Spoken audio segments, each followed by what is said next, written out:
and I heard the ancestors of my past whispering the truth at last.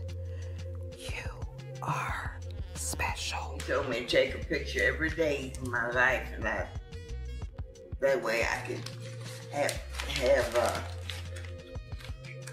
my whole life. Now, these two women were slaves. This is, oh boy, this was my father's mother's mother. This was my grandfather's grandmother.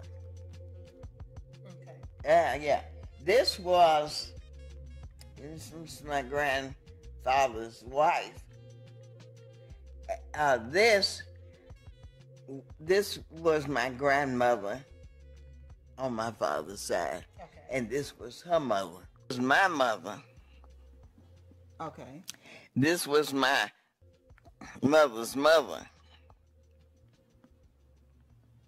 Beautiful women. Mm-hmm. And of course that's me. And that's, this is you with the afro? Yeah, it's me and my daughter. Yeah, I've tried to keep track as much as I could of these women. Mother had 12 sisters and brothers. My father had 3 sisters. And I would just ask so many questions. I was curious. I wanted to know. I'm trying to see if there's anything. And I wanted my children to know.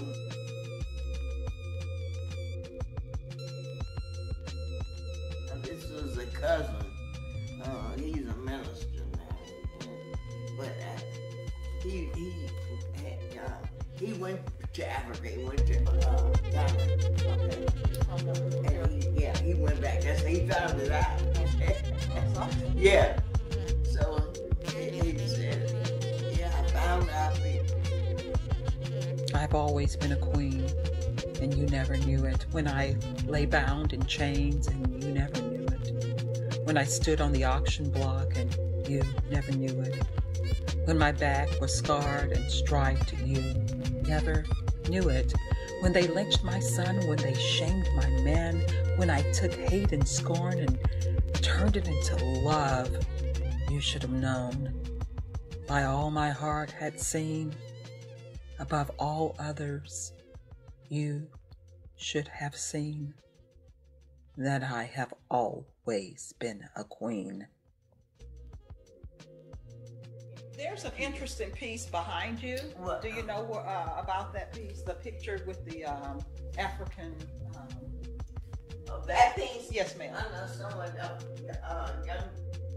young man that I don't even remember his name. I'm sure it's on that. He did that for me.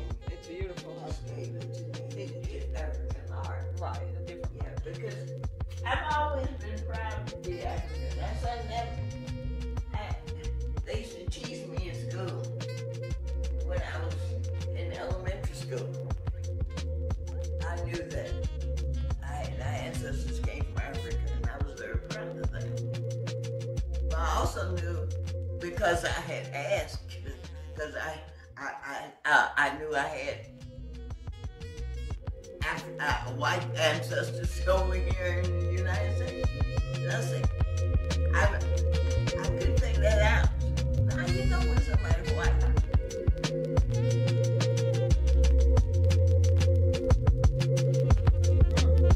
Because when I was little, you treated white people different. We still, had the different fountains to drink out of, and you on the sidewalk, you got off the sidewalk and walked and stuff like that.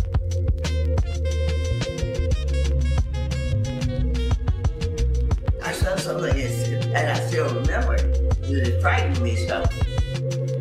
Because then the bus started to take off, and this man ran up to the bus, and he caught the door, and he was holding All of a sudden, my mother could jump because she jumped and fell on one knee. I can still see that picture in my mind.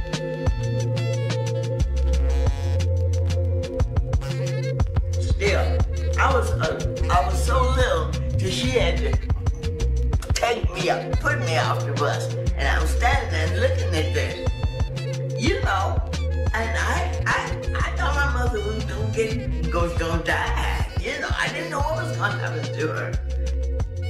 I never forgot that incident, and I never forgot. I never did link find the difference between two people because the bus driver was white. But the man that ran up there and snatched that dog, he was white too. And then I didn't know the difference, the name thing. I remember asking, how you know when somebody's white? Because I had lots of cousins who were blonde and had blue eyes. A lot of all kinds of colors. A lot of my people came from Louisiana on my father's side, and they came from South Louisiana, all the way up, you know.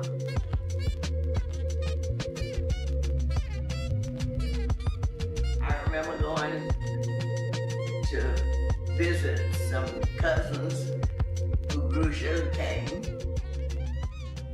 and I was scared of it because I thought I had seen a movie. I've forgotten the name of it now, but it was about, it's a young man, he's in the jungle, Jungle Book or something like that. Anyway, I thought it was tigers, and I said, I don't want to go down there, there's tigers in there. I said, it's sugarcane, looked like a bamboo to me. Right. And it's like, I knew I had, could we go and visit my cousins and aunts and uncles and stuff?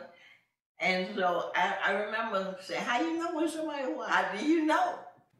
When I was 7 is when I moved to Chicago. Because my father wanted me to see people from all over the world.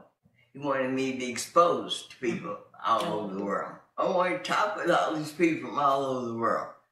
And it came to me as a child.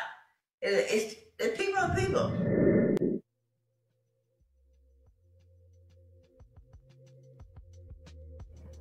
Just let God be God.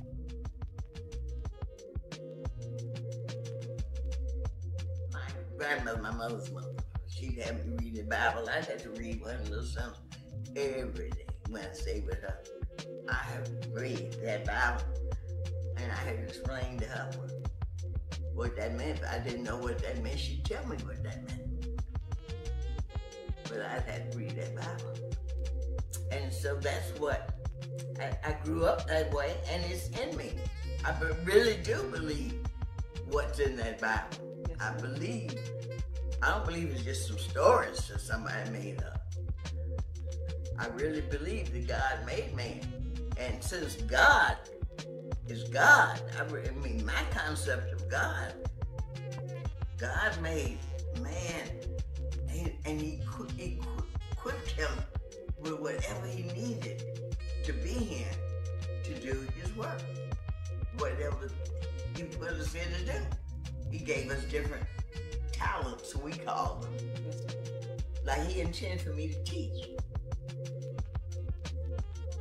I didn't know that when I was little. I just be doing things. And he knew how he wanted me to teach.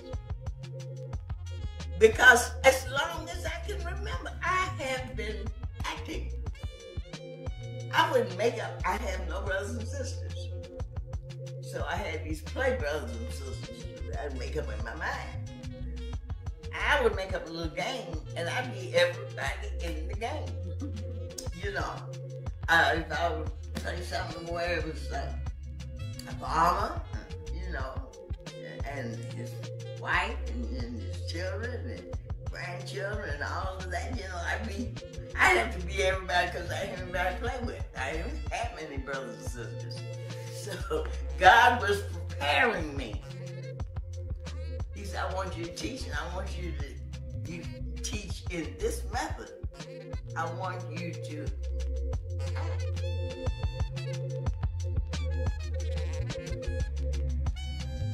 I didn't know it was acting. I learned, I'm speaking little poems and things when I was 3 and 4 years old. I was in Beaumont. I was born in Beaumont, Texas.